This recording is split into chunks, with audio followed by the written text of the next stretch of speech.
আসসালামু আলাইকুম।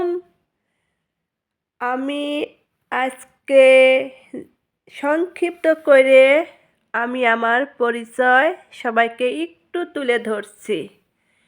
বাসে যাচ্ছি, যাওয়ার ফাঁকে ফাঁকে সবাইয়ের সঙ্গে একটু আমার পরিচয়টা তুলে ধরি।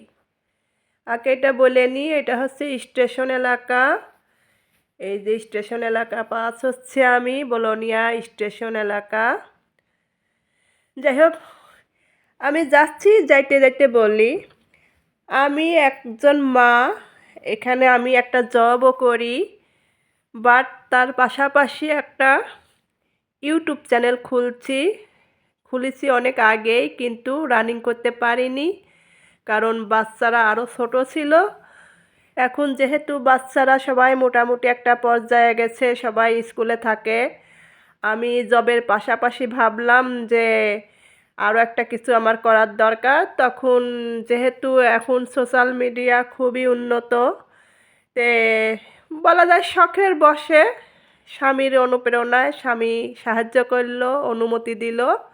আমরা দুইজন মিলেই মূলত চ্যানেলটা চালাবো, সেও আমি প্লাস বাচ্চারা।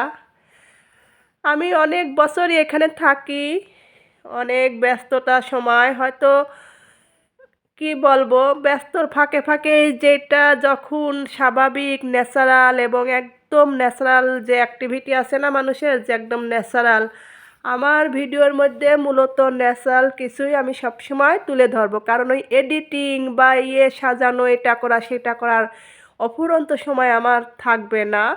আর আমি সবসময় নিজেও ন্যাচারালভাবে চলি, ন্যাচারাল থাকতে পছন্দ করি, ন্যাচারাল কথা পছন্দ করি, ন্যাচারাল সব কিছুই আমার পছন্দ। কারণ আমার ওই কি বলবো, ওই মানুষের চাকচিক্য, উল্টাপাল্টা সাজগোজ, উল্টাপাল্টা কথাবার্তা, এগুলো আমার পছন্দ না। আপনারা লক্ষ্য করলে বুঝতে পারবেন ইনশাল্লাহ।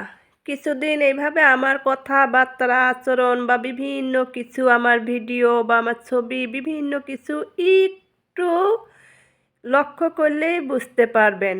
কথা যেটা বলবো সেটা বলবোই, যেটা বলবো না সেটা বলবো না।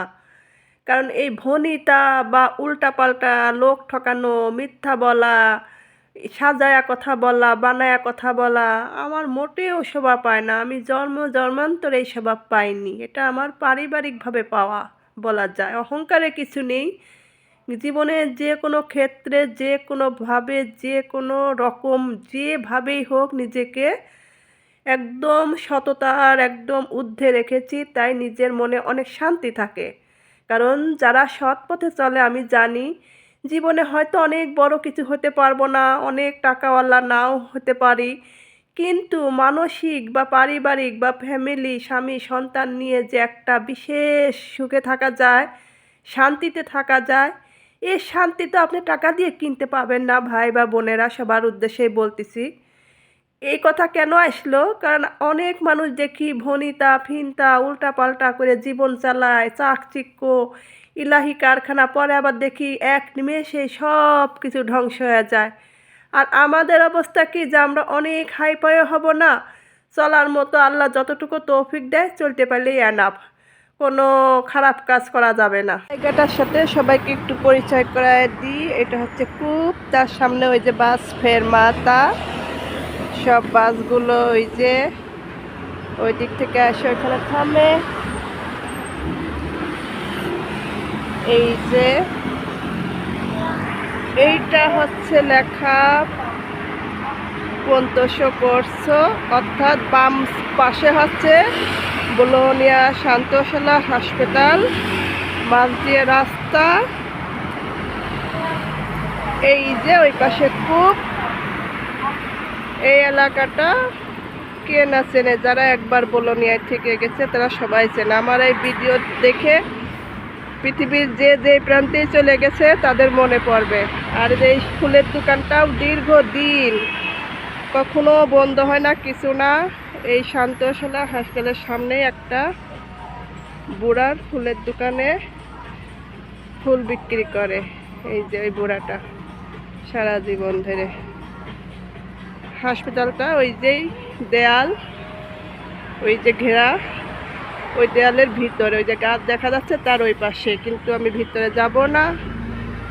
আমি এখন এই বাস স্ট্যান্ডে, এই যে হসপিটালে শান্তশালা আলবের্তনি, এখানে ওয়েট করছি বাসের জন্য। সম্ভবত বাস আসতেছে।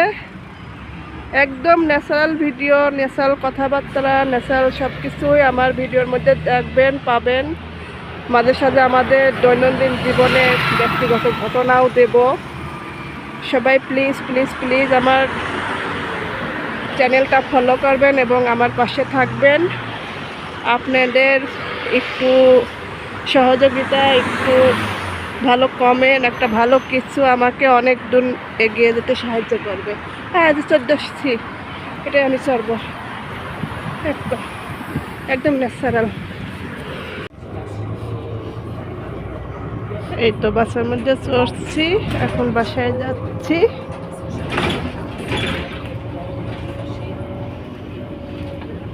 অনেকেই ভাবতে পারেন আমি বাসে যাচ্ছি কেন, আমি গাড়িতে যাই না কেন। আসলে গাড়ির ড্রাইভিং না জানলে এই দেশে গাড়ি কেনা যায় না। আমার যেহেতু গাড়ির ড্রাইভিং নেই, এখনও করিনি, সম্ভব হয়নি, তাই আমার বাসেই চলাচল করতে হয়। আশা করি সবাই ক্লিয়ার হবেন এখন যে আমি বাসে কেন চড়ি, বাসেই আমার যাতায়াত করতে হয়। এই যে বাস থামছে, লোক নামছে। যারা গাড়ির ড্রাইভিং জানে না তাদের এইভাবেই কষ্ট করে বাসেই চলতে হবে, অথবা মোটরসাইকেল অথবা সাইকেল। তো এখন যেহেতু ঠান্ডা, আমি বাসেই চলি, বাসে চললেই শান্তি। এই হচ্ছে অবস্থা। এই যে বাস প্রায় চলে আসছে বাসার কাছাকাছি, এখন থামবে, নামবো।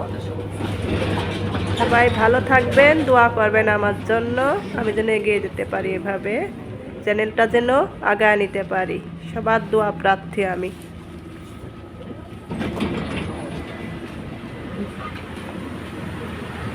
এই তো বাস থেকে নামলাম, এখন বাসায় যাচ্ছি।